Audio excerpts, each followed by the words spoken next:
अस्सलाम वालेकुम। मेरा नाम डॉक्टर जवाद है। मैं बतौर कंसल्टेंट चाइल्ड स्पेशलिस्ट अपनी खिदमत सर अंजाम दे रहा हूँ।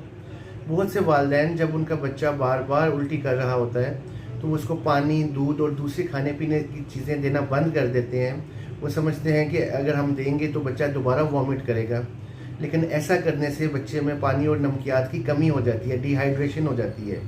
तो मैं आपको एक ऐसी रेमेडी बताऊंगा जो कि आप घर पे कर सकते हैं और एहसन तरीके से बच्चे की पानी और नमकियात की ज़रूरियात पूरी कर सकते हैं।